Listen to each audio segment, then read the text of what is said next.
Welcome back to another episode of Podcast Demastered, a place where we celebrate our love for all things nerdy. I'm Chelsea. And I'm Wade. On today's episode, we will be demastering Twin Peaks Season 2. Season 2. Yes. And wow. Wow, indeed. Yeah. So like the ending of Season 1 was still so fresh in my brain when we started Season 2. Mm-hmm. But then like now that I'm at the end of Season 2, like that seems like such a long time ago. Like Season 2 goes. It moves. It's crazy to me because I was thinking about this earlier. So it's quite a contrast. So you had Season 1, which we previously did an episode about. We didn't go into too many of the details, but we'll probably pick up from here and continue on with more of like specific things that happen in the story because there's a lot. Season 1 was 6 episodes. Season 2 was 22 episodes. And to me, when I was reflecting on it earlier, I was like, it felt like almost 2.5 seasons in a 1-season show. Yeah. Uh-huh. You think that the entire point of the show is to figure out who killed Laura Palmer? You're wrong. You're absolutely wrong. Yeah. Yeah, and I love how they like tied up the mystery like halfway through because I remember getting to episode 9 and it started the pacing and like the suspense and stuff throughout the episode. I was sitting there like, this feels like a mid-season finale. Yeah, like we are wrapping up loose ends. We are solving problems. We are confronting people. I was like, this is wild. In the last like 10 minutes, all the stuff was happening. I was like, oh, this is absolutely a mid-season finale. But also, like, the main story, like the main plot gets wrapped up at the end of that episode. And I was like, so what are we doing now? Yeah. We're only halfway. I know. I think almost at points, like watching it again, I did personally enjoy it more. I do think it kind of has bad pacing at some parts. I do think it kind of feels like it drags along almost in like the middle of the season and then it like starts sprinting to the end. But there's a lot that's very interesting that still happens. And I feel like this show becomes more of like Laura Palmer's death was just the beginning. Here's how complicated and messed up like the town they're really is like opening up Pandora's box essentially. Yes, for real. It's not just like a murder mystery. You have, oh my god, like we end the first season and it's like actually there's something kind of supernatural going on. But just we're always at like the edge of it. We don't really know what it is. But then season 2 starts and it's like, no, we absolutely have a supernatural situation. But that expands into craziness and then also like maybe aliens and maybe like time travel and maybe like all of this stuff. It just kind of like keeps popping up left and right. And I'm just like, what? Like what the heck? What drugs was Laura on? Jesus Christ. Yeah. Which is a lot. The answer is a lot. Yes. So for is a lot of reasons. Everybody Coping, else. Yes. Coping, but also just getting herself into trouble. So yes. But it's also interesting. You can look at Twin Peaks and you can almost think that things are not actually supernatural. Like it definitely is implying like it's all very real, but at the same time you're just like, this is social commentary on humans and how bad humans can be to each other type thing. But then you're like, no, we're really playing with this like so many mysterious forces. There's so much going on. It really hits the ground running. I think in like the last 3 episodes is where it goes. Like we are opening up the story into a whole nother realm, pretty much literally. And then goodbye, end of the season. Oh my God. And that, okay, the end of the season, I went insane. I was like, because I was like, we've entered like final boss territory, like final dungeon, final boss. And then you have your weird trippiness, you know, it's very like, honestly, it was very Evangelion of an ending. Like the last like segment where all the trippiness is happening is very Evangelion. Oh, okay. But the issue being that Twin Peaks actually said, no, here's an actual ending. Evangelion would have just ended it right there, and you would have been like, what? But the actual ending, like after he like returns, I wanted to like light a match and throw it behind me. I was like, I am done. Are you kidding me? And then like the poor people in 1991, like they never got to like return to this. Not quite. You know? Well, they do get to return the following year, but it's basically to what happens before all this. So still, it's they get like some more content, but it's not more like you don't get to find out what happens next. No, what's gonna happen, and I cannot believe that. Like, I need to start season 3 because I'm like, I mean, I just want to like say it. I want to say all the things that happened so bad. Yeah. Well, we can. Yeah. Ugh. No, I think we can get to that part a little bit. I think we can kind of take a little step back because we were introduced to so many characters in season 1. And then season 2, there are still more characters we were introduced to. But everybody has something going on. And it is incredible because all the stories do like just about do wrap up at the end, except for like those newer things that come to life. But it's hard to talk about every single storyline because there are so many, but are there any that stand out to you? Are there any characters you actually liked in the show? Okay, liked that's a complicated word in the show, isn't it? Yes. Okay, so overall, 2 seasons in, I do really like Donna. I do really like Donna. There were times in both seasons where I was just like, Donna, stay out of it. Girl, get out of there. What are you doing? Like, Scream isn't out yet, but you need to go watch Scream, and then you need to, like, learn a lesson, okay?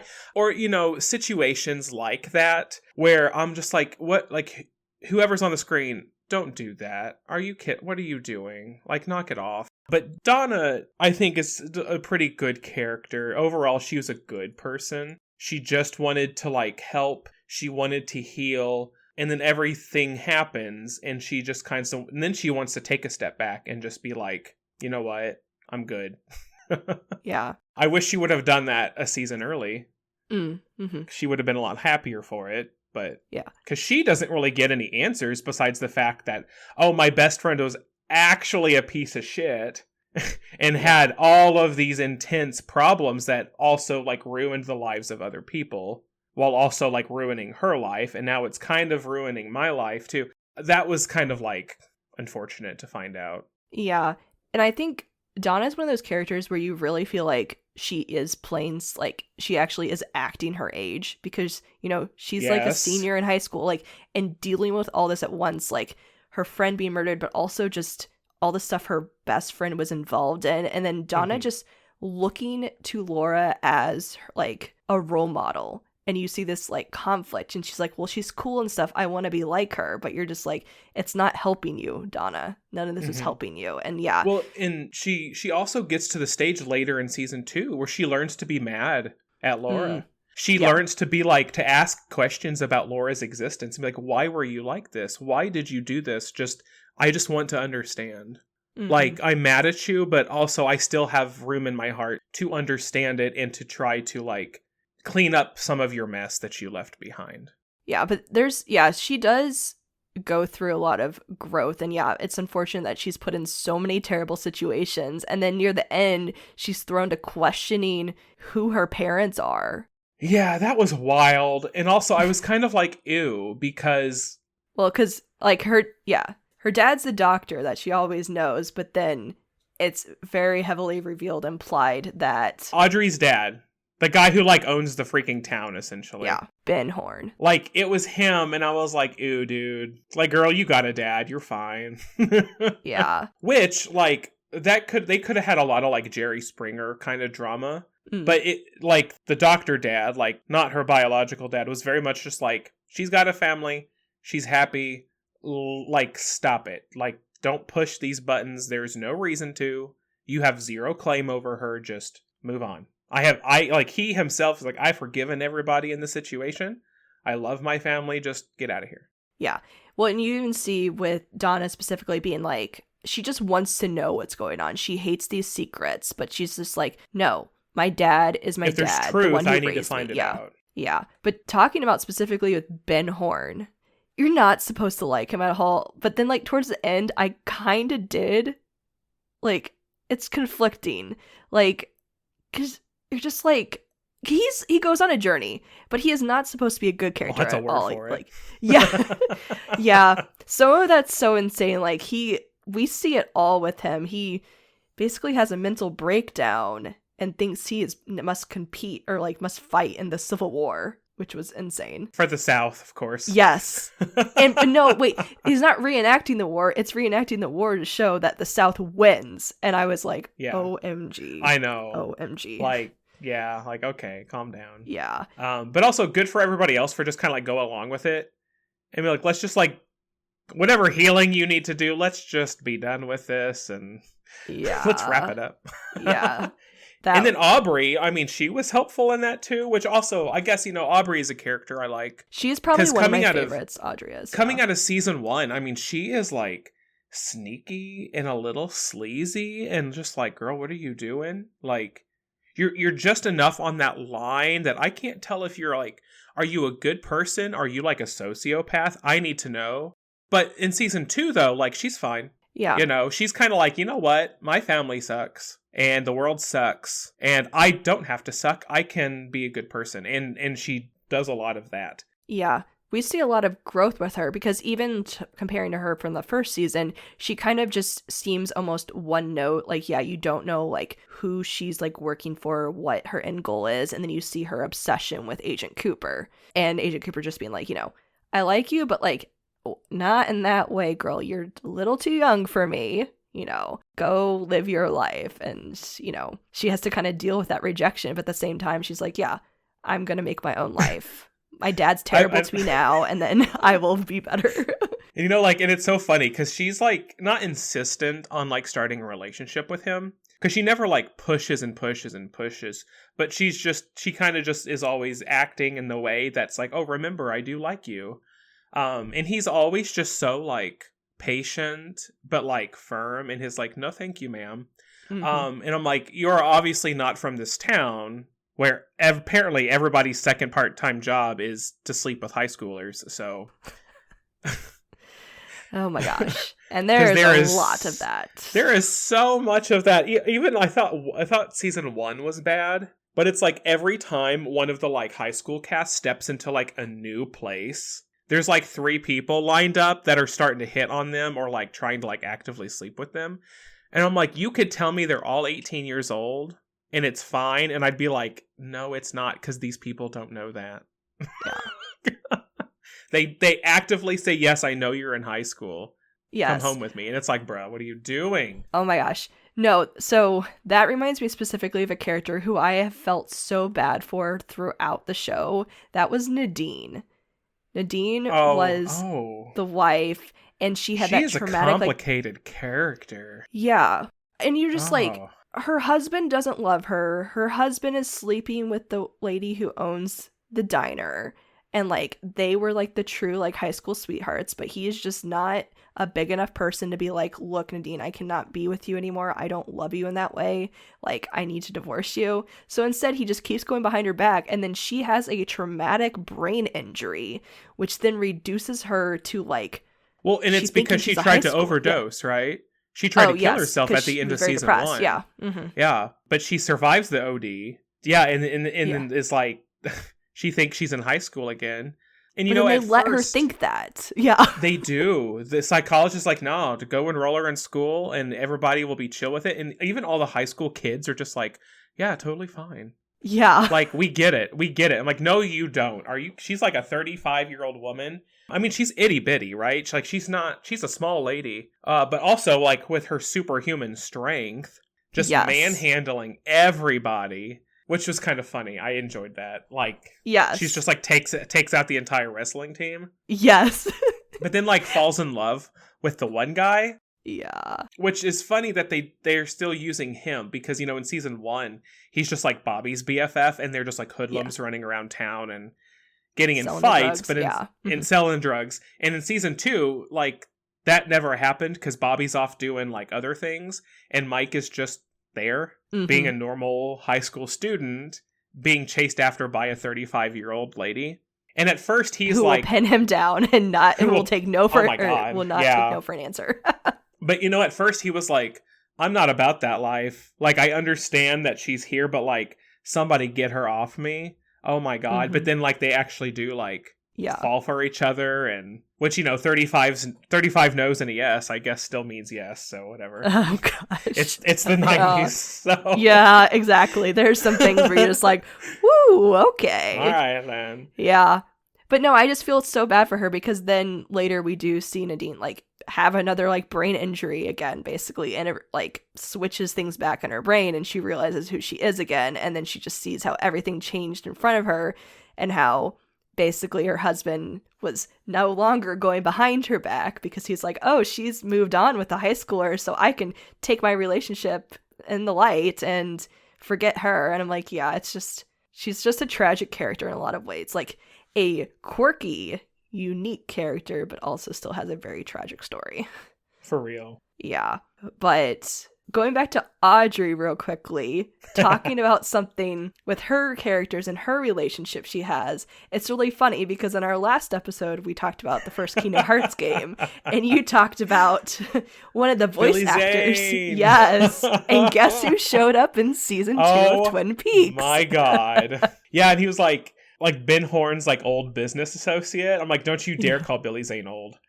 Yeah. Don't you dare. But yeah, he's just kind of like, he's there for all the wackiness with Ben's like yes problems. And then he's like, oh, I gotta like leave or whatever. Because his friend was murdered that also ran the business with him or something in Brazil? But like, don't worry, not a side story. I just gotta go. I gotta get out of here. Yeah. And Audrey's all like, but like, I love you. And he's like, yeah, and I love you too, but again, partner murdered, gotta go.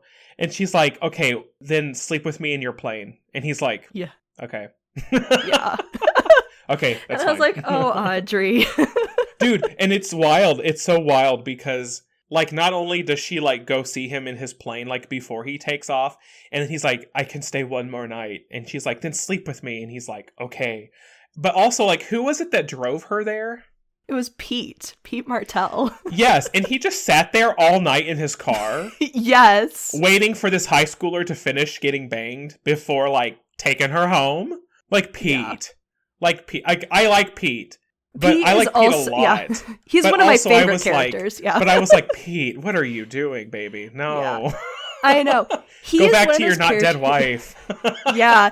He's like one of the sweetest characters who's also a little dumb, who's also a little perverted at the same time. He's just so like simple, you know? Yes. Like life is not that complicated to him, and he just likes to go fishing and play his little chess and like eat some good food and take high schoolers to get banged by adults. Like, it's whatever.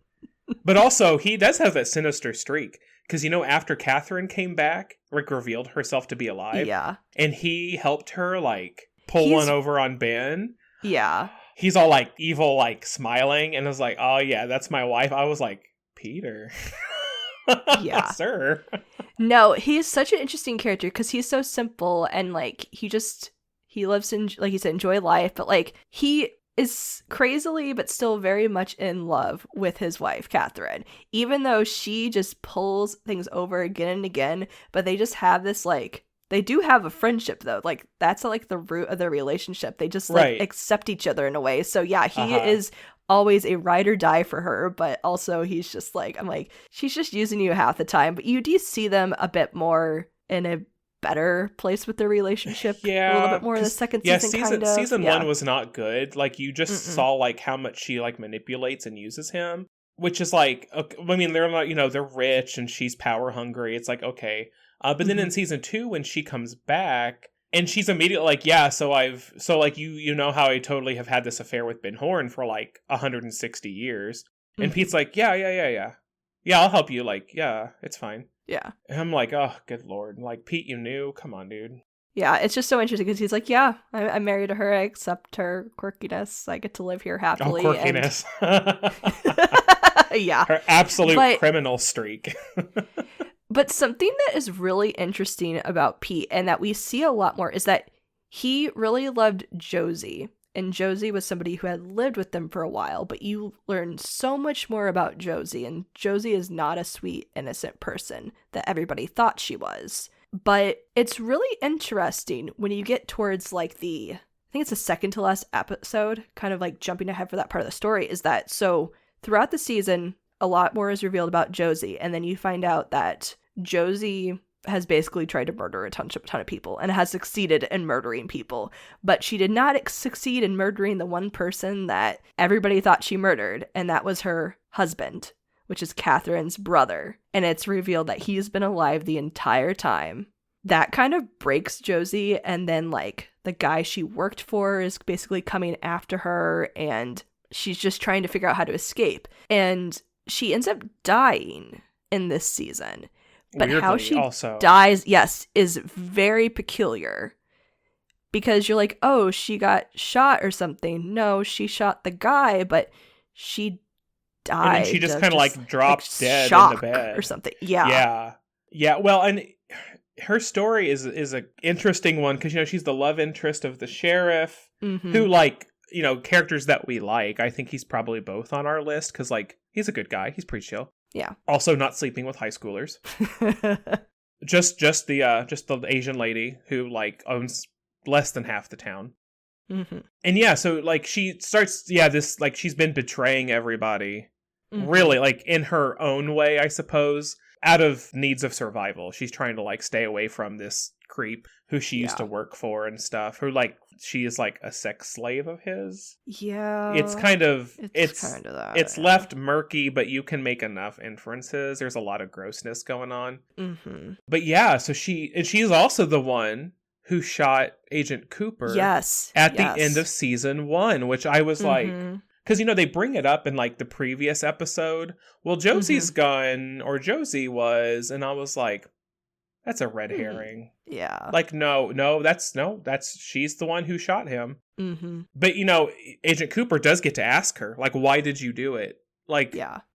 I'm so, like, lost and confused. Why would you try to kill me? And what is it that she said? It's because it had nothing to do with the reason why everybody thought he had been shot. It had nothing to do with the Palmer case at all. It was just, not at all. She felt like kind of things were closing in on her, I guess, right? That she just... Something like that, yeah. Like, they were going to find out more. I don't know. So it's very odd because you just realize that, like, all these characters are their own people with their own motives. And somehow, like, everything's getting, like, crossed this way and that. But it's just, it really comes all crumbling for her at the end. And like we said, she does die, but she shoots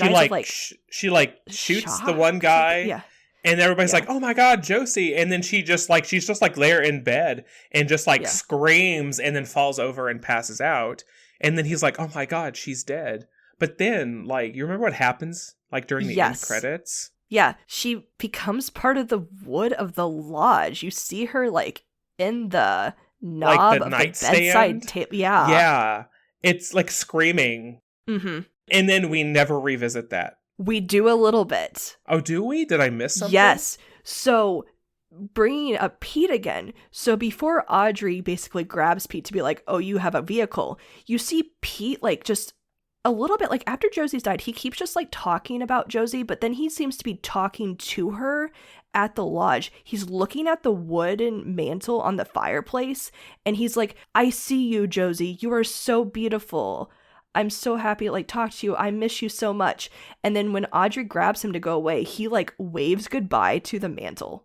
And you're like, does he see her in the wood? Like, does she become one with the entire lodge? Like, that is wild. Like, it doesn't really explain anymore, but it's like he can almost see her still there. But it's, like, very specifically at the lodge. That's bizarre. I'll have to go look back into that because that's... Oh, okay. Season 3. I hope you got something before me on there. I know. I'm like, I'm afraid it will never be revisited because I'm like, okay, well, this must come up again somewhere. But you're right. Like, the rest of the bigger part of the story, it's not mentioned again.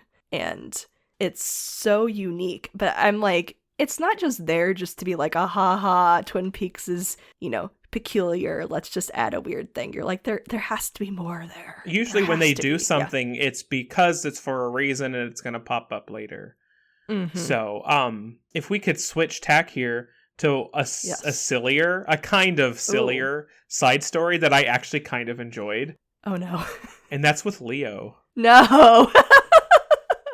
Oh gosh. So, like, at the end of season 1, Leo is this, like, truck driver, but he's also transporting drugs and taking the drugs.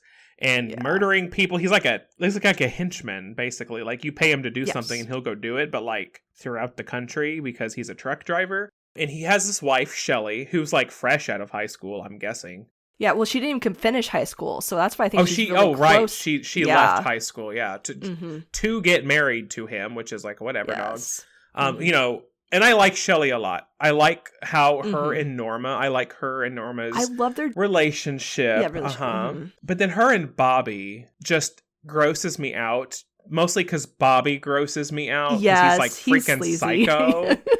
He's not even sleazy. He's just, I don't know. He's just a freak, you know? He's just like, it's like you're either acting like a normal 90s rebellious teenage boy, but like also, aren't you like the quarterback of the high school football team and like academically privileged and all this other stuff? Did you even go to school this season?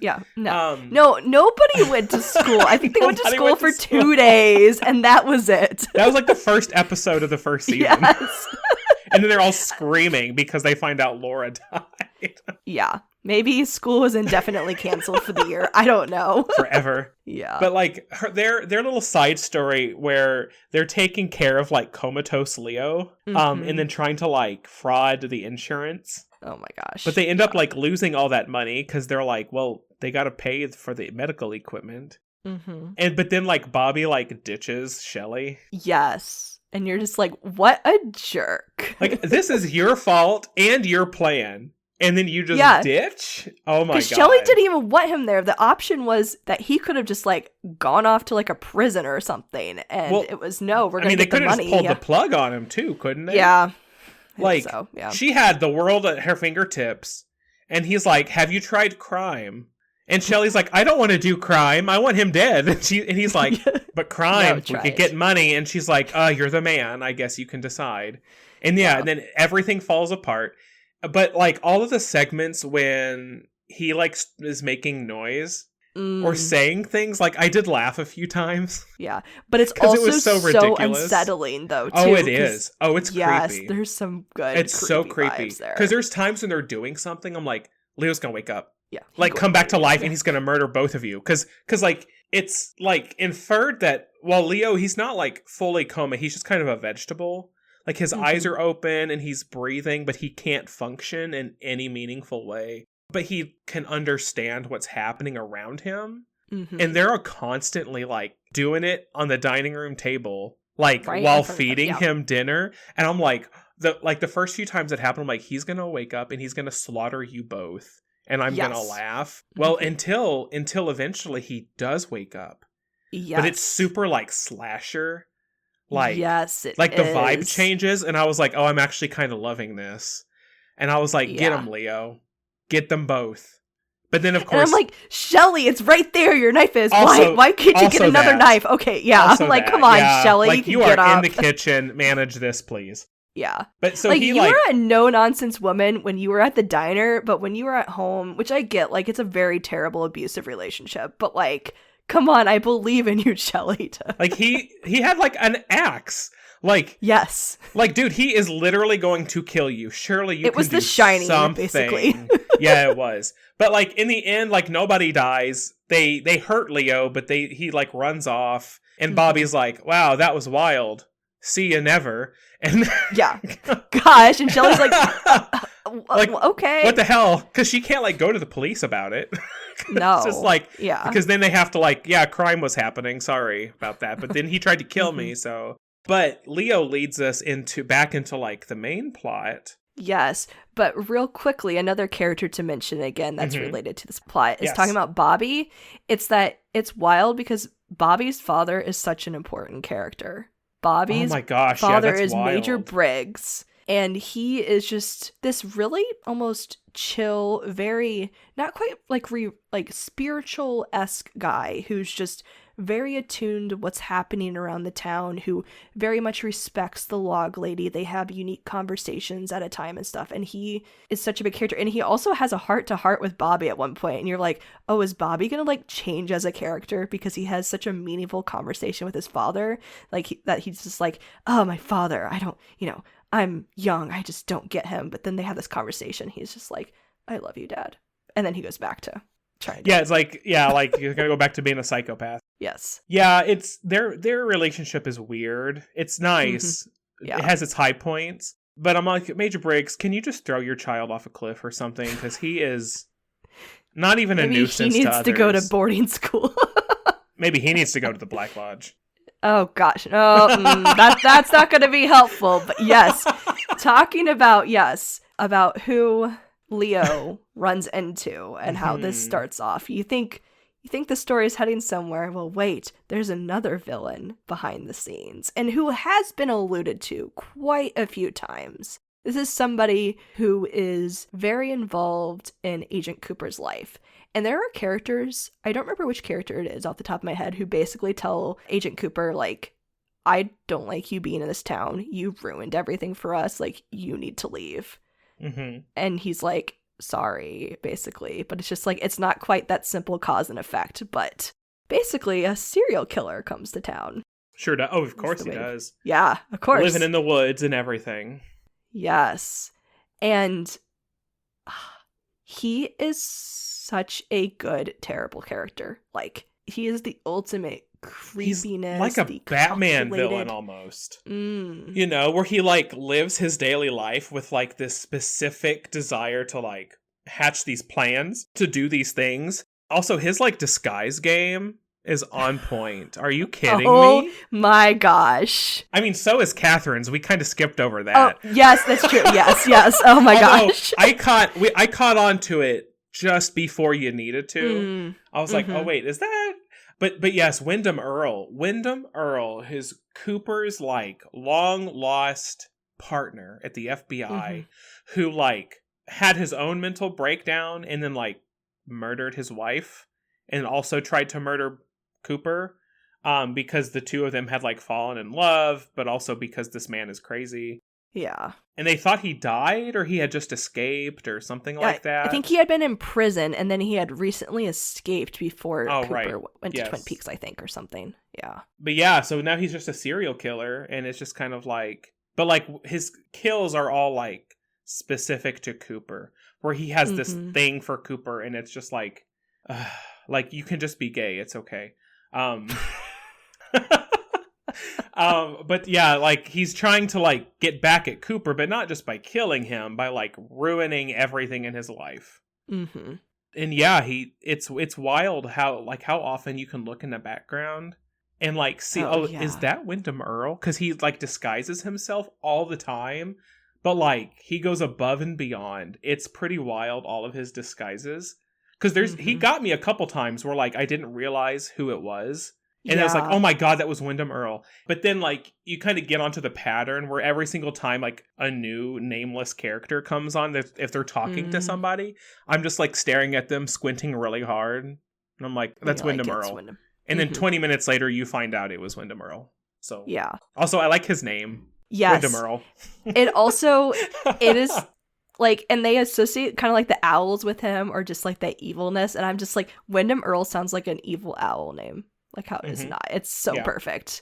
And absolutely. His big thing is he loves chess. And it's literally a game that, like, Cooper and him would play chess. And I think it was even before he had escaped from prison. They would, because he would always look in the newspaper for, like, the next move or something like that. But then it became all more real. And it became, you know, these aren't just chess pieces anymore. These are people's lives at stake. And so the second half, essentially, of the season is just...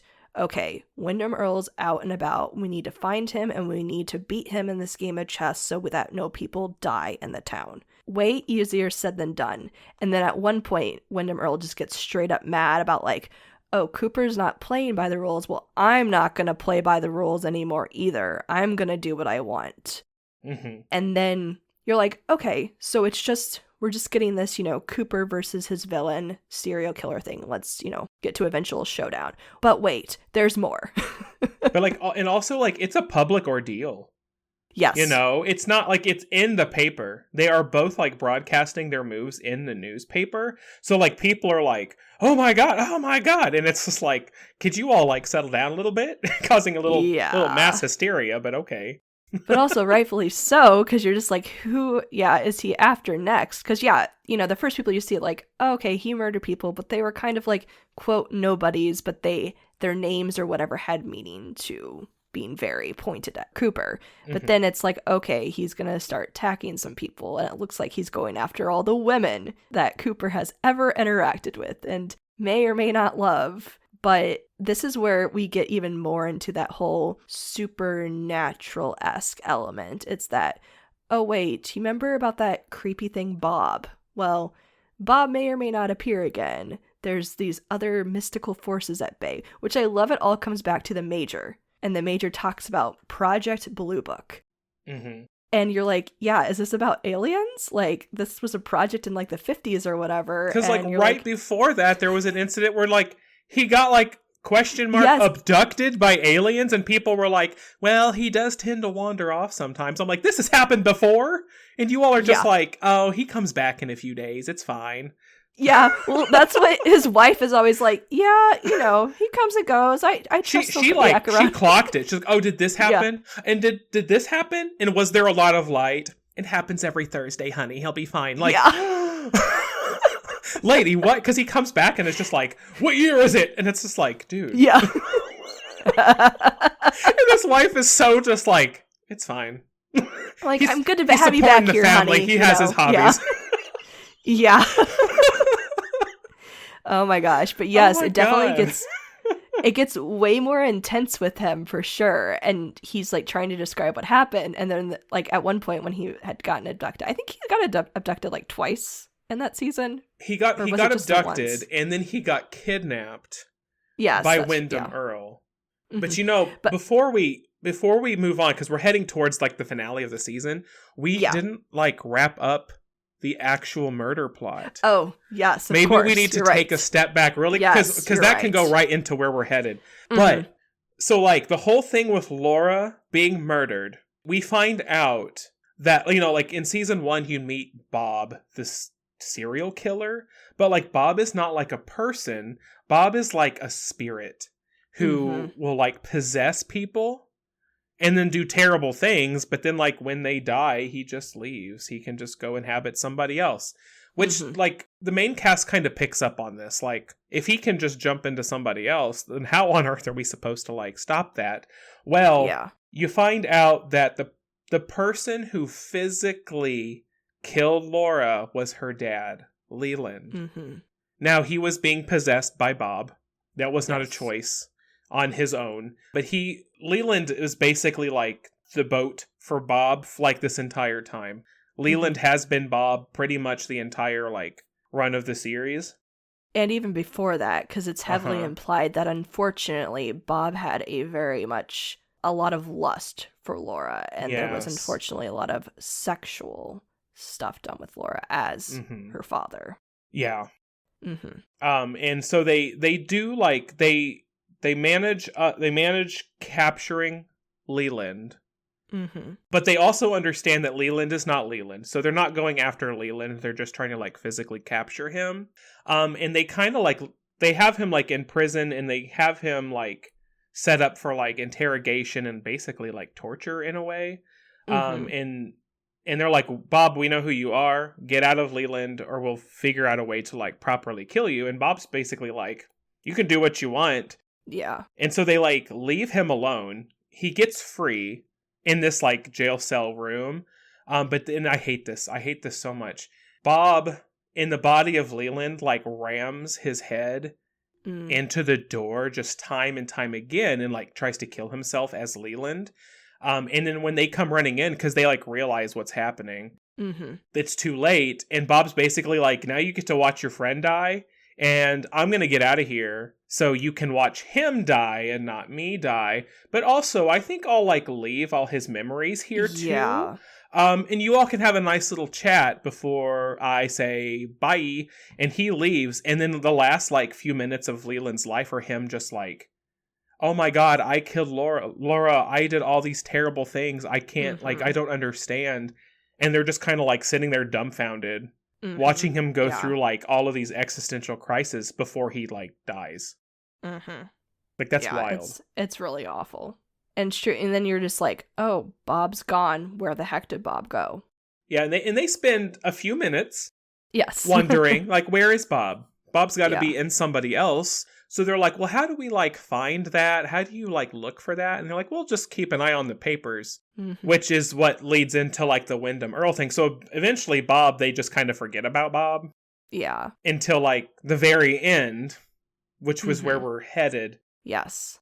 But yeah, with Windom Earle, because you're just like, who is Windom Earle really? But you're like, no, he's playing a bigger game. He's looking for a place called the Black Lodge. And this is where you're introduced to. There is the Black Lodge and the White Lodge. The White Lodge essentially being the representation of good, and then the Black Lodge being evil / unimaginable power. And Windom Earle is like, I must go to this place. I need power, basically. And you're like, okay, dude.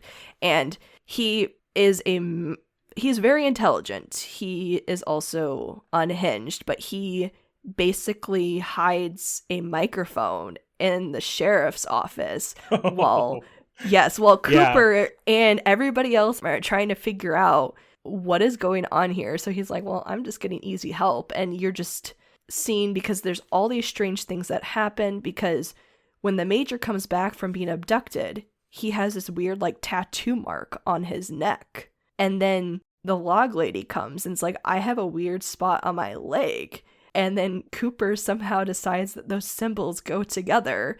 And they're like, wait a minute, we've seen this symbol before. It's a petroglyph in a cave. They found a cave that has all of these, like, pictures and stuff, and I don't know. And then there's the thing where, like, the Windom Earle finds it and, like, pulls the stick out. And it's like, and he, like, flips it upside down, and everybody's like, oh my god, I didn't realize you could do that. And Wyndham's like, well, that's not my fault. So yeah, that part's really weird. Yeah, you get into some really weird, like, mysticism there. Yeah, and it's like, who put those drawings there? And then it's like, don't worry about it.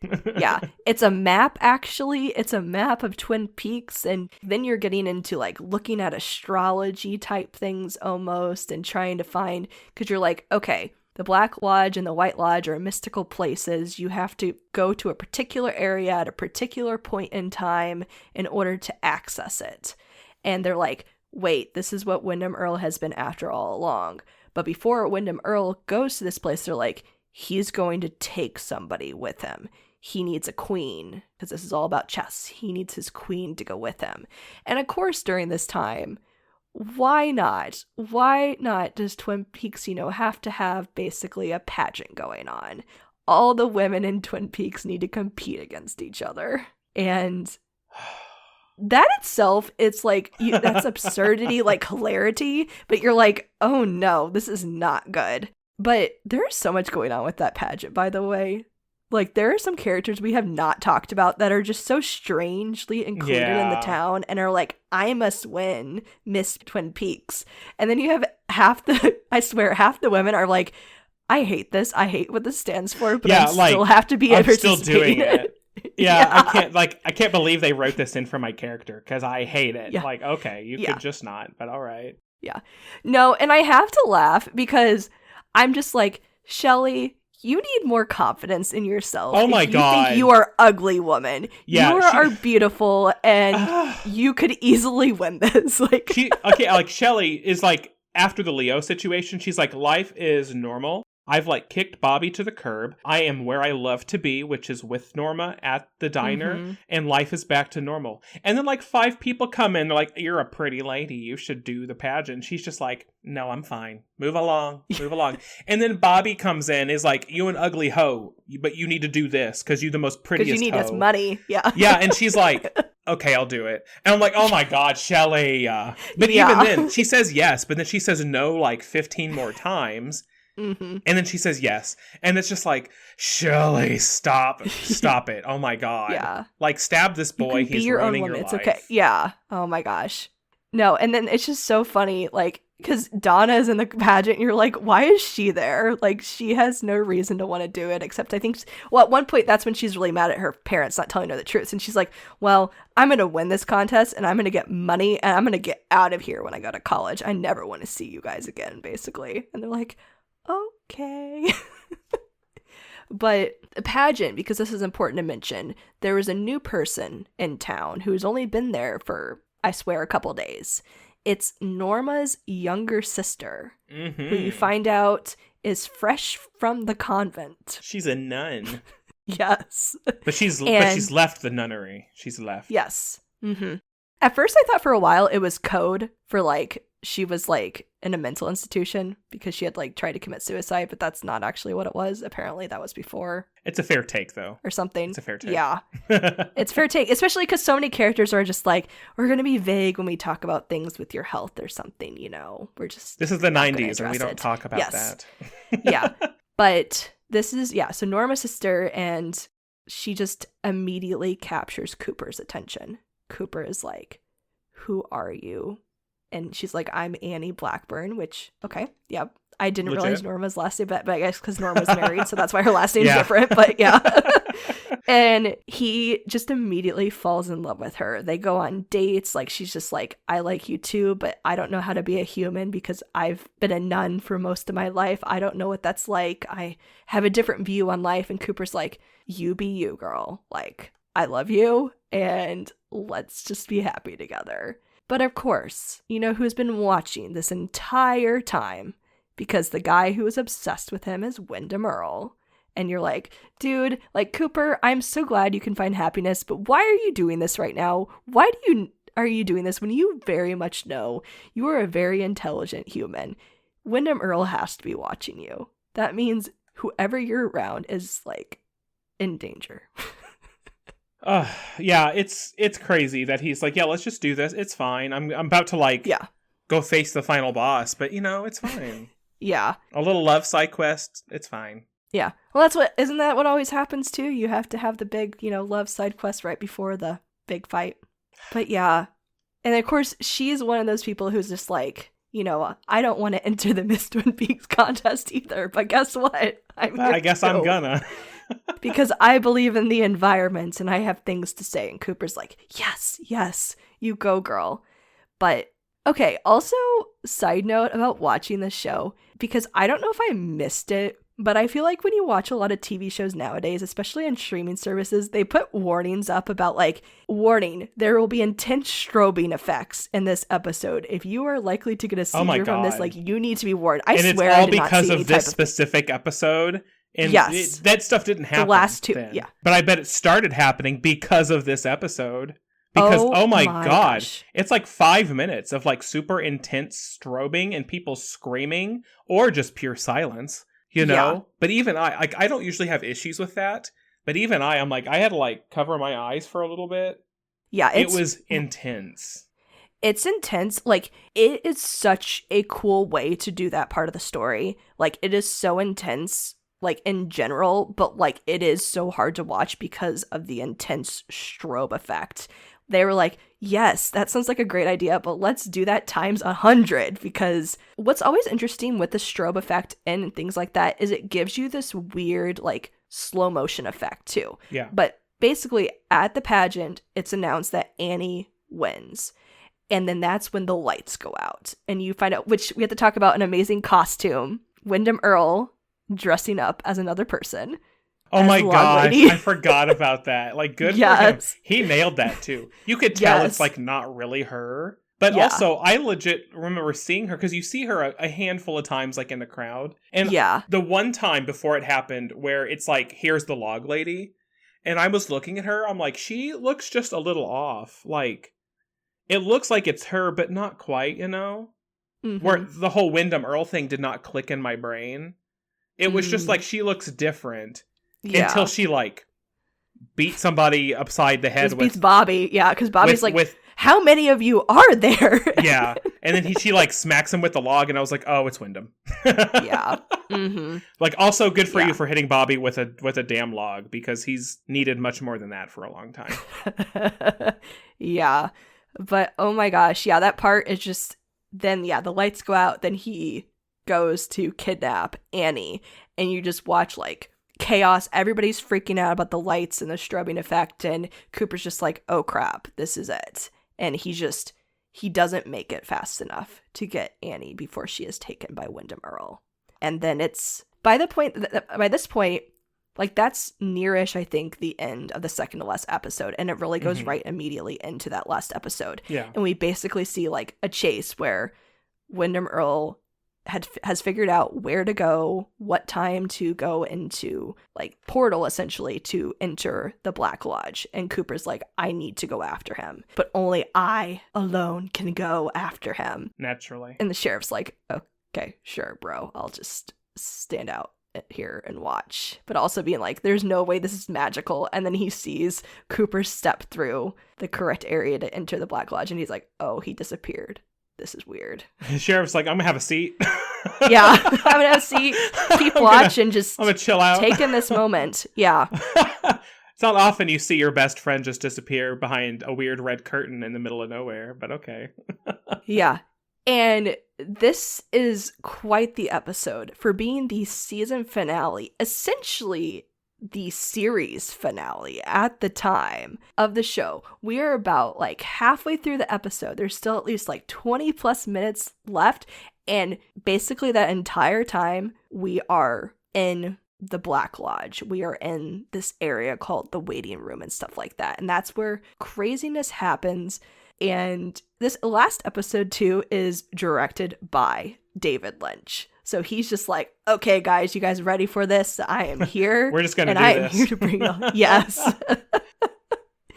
Exactly. But this is where everything kind of comes together, yet not at all. Like, this is where you're like, okay, this is the final showdown with Windom Earle. Cooper is going to chase after him in this room. Like, aesthetically, it's always so interesting. We've seen this, like, red room, this place also called the waiting room, a couple other times earlier in the show.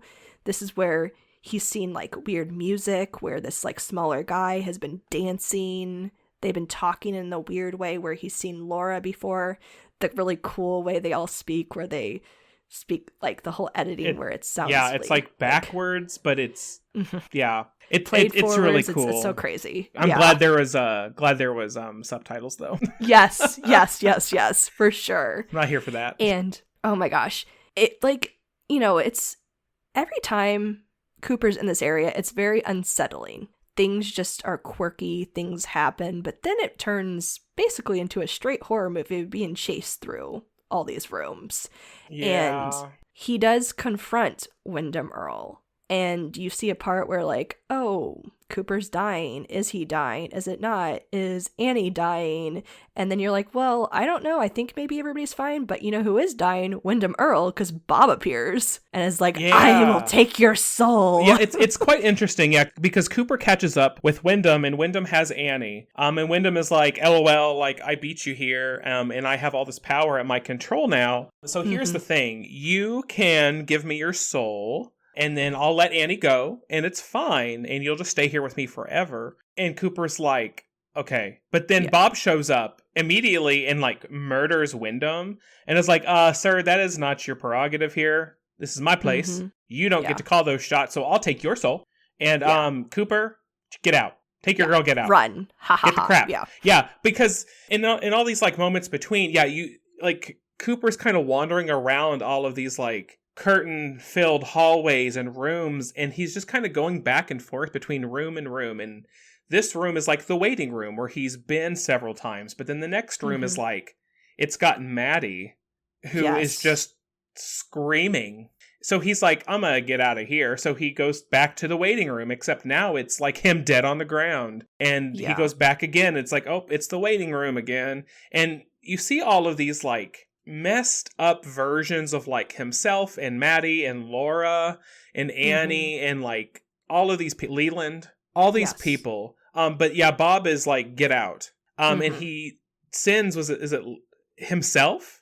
He sends, like, his another, like, Cooper, like, evil doppelganger thing. Like, I'm thinking, like, Psycho, like, frothing at the mouth, like, screeching and laughing and Like, yeah, they all too, like these, I guess, like implied doppelgangers have kind of like clouded eyes, like a milky white. Like there's just something off about them, and when they're just laughing and screaming, oh my God, running after you, so you're like, unsettling. OMG. Yes. So I mean, Cooper takes the hint though. He's like, okay, bye, and he gets out of here. And I like how they directed it, because you don't feel like, oh, like I'm supposed to be running from this person.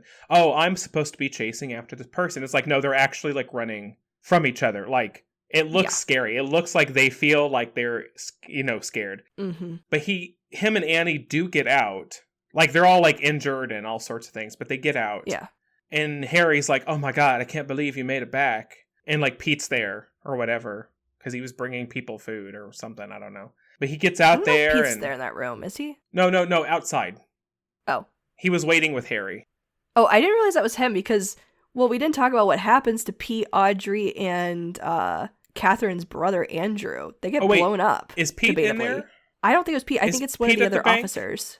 Yeah, Pete's at the bank. Yeah, I thought it was. I thought it was Andy. Maybe it's Andy, the other officer. Oh, it is Andy. It is Andy. Okay.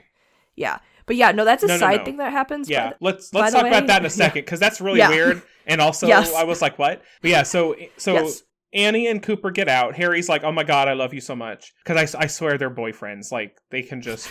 That's okay. They're ultimate buds. Yeah. Boyfriends. They're boyfriends. Okay. They love each other. No, not sure. They do. It's fact. Okay. It's fact. I swear to God. So, like, you think everything's wrapped up. Mm-hmm. Like, they take Annie to the hospital because she's, like, hurt. And Cooper's like, I'm gonna just go home to my hotel room and I'll, like, shower and I'll be fine. And Harry's like, yeah, cool. But the ending is, like, he gets out of the shower and is all cleaned up and looking nice again. But he's, like, at the mirror. Well, doesn't he wake up and he immediately tells them, I have to brush my teeth. Oh, he does. And he just keeps saying those words, and they're like, because there's the people. Dude, there's like, people. Are you okay? They're in the room with him. They're like watching and making sure he's fine. And he opens his eyes. He's just like, I have to brush my teeth. And they're like, okay. And he's like, okay? No, and he's like, I have to brush my teeth. And they're like, then go brush your teeth, weirdo. Like, and then he keeps saying that. And then you're like, he like walks into the bathroom and is just kind of like staring into the mirror. And then grabs the toothpaste and like you think he's gonna like brush teeth, and he just squeezes it all in the sink. And you're like, okay, somebody is not well. What is happening? And then then he looks at the bathroom mirror. Does he see his reflection? No. It's Bob. Yes, of course. And then just for good measure, he smashes his face into the mirror and then cackles. Mm-hmm. And then that's the end. That's end credits. Yeah, which it's like, okay, that's wild. But then you're like, okay, well, that means, was that the doppelganger Cooper that escaped with Bob and him or whatever, and that our Cooper is in the Black Lodge? In the Black Lodge. Yes. Not cool, dude. No. And you're like, okay, never get to find out what happens. Just kidding. But for real, that is a crazy cliffhanger. But yes, we can kind of go back to the other part of the story that's so crazy. That is another cliffhanger, which we do not find out at all. Nothing else happens once we deal with Cooper. It's so weird because there's been this, like, the last, like, third of the season, they've been kind of gearing up to do this, like, environmental protection, like, they're trying to save the forest, but they're trying to save the forest, but it's to, like, save, like, an endangered weasel? Question mark. Yes. Like, this is Ben Horn's new, like, I'm gonna, like, cleanse my sins by protecting the environment. / ruining Catherine's plans. Yes. And Audrey is like, okay, like, I can get on board with that. So she goes to the bank, which is so weird because she walks right in and everybody's like, oh, hey, Audrey, what's up? And she's like, hey, dog. Yeah. And she just, like, walks into, like, the safe room, which, girl, what? She just walks into there. Yeah. And there's, like, the oldest, like, bank teller I've ever seen in my life. Yes. It's just kind of like, well, how you doing, miss? And it's just super casually. She's like, I'm doing good. And it's just like, they're small talking. Yeah. And she just, like, takes off her jacket and opens her purse and pulls out some handcuffs and handcuffs herself to the door of the safe. Mm-hmm. And the guy's just kind of, like, chit-chatting her up while she's doing this. And then after she's done, he's like, well, that's a funny thing you're doing. Why are you doing that? She's like, oh, it's really easy, actually. I'm just gonna like be here and I can't leave until like, I don't know, people agree to like save the forest or whatever. Yeah, and he's just like, oh, okay. Are you thirsty?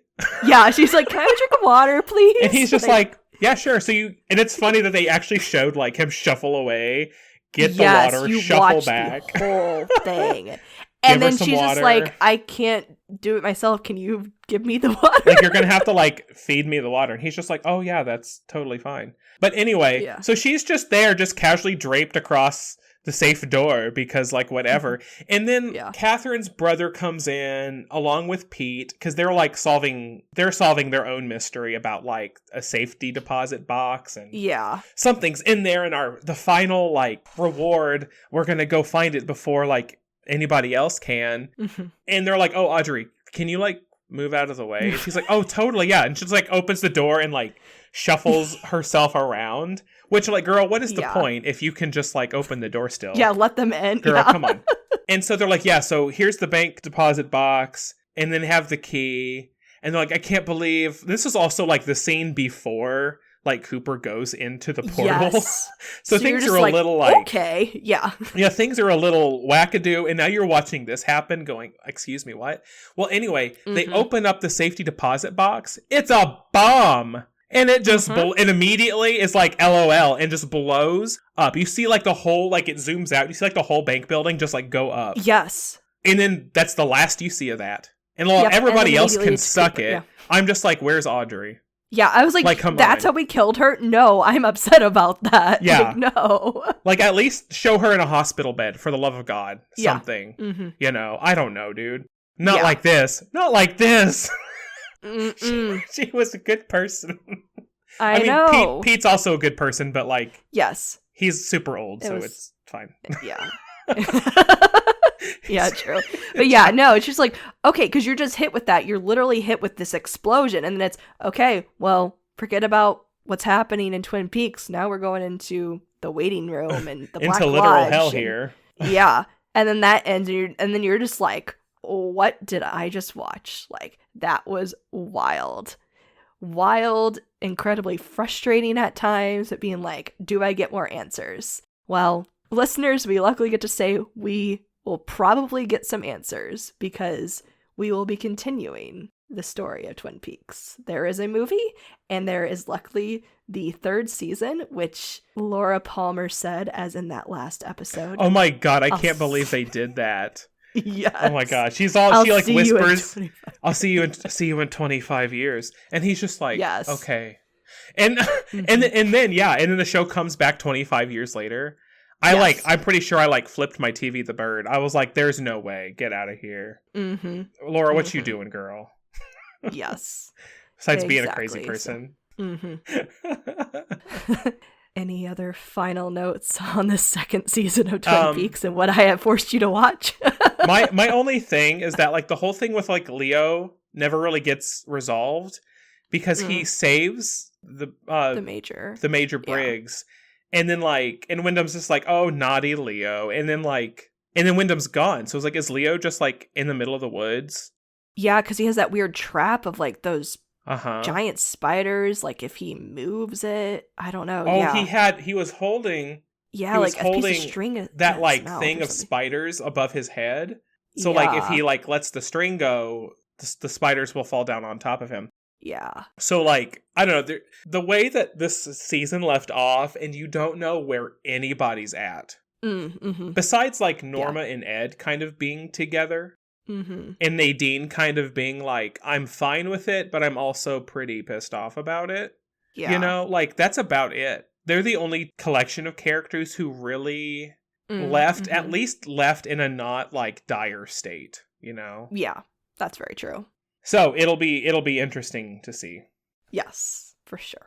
But yeah, so listeners, we're planning to do the movie in October because that movie is crazy and might as well go along with spooky season, and then we will cover the third season in the near future after that. But I think, listeners, that'll probably do it for this one. We hope you enjoyed our venture into Twin Peaks Season 2. And that's it for another episode of Podcast Demastered. If you enjoyed hanging out with us today, don't forget to follow and subscribe, leave us a review, and tell a friend. If you have an episode idea, send us an email at demasteredpodcast@gmail.com. You can follow us on YouTube, Instagram, Blue Sky, and Facebook at Pod Demastered. Thanks for listening, and tune in for the next time we demaster our favorite things on Podcast Demastered.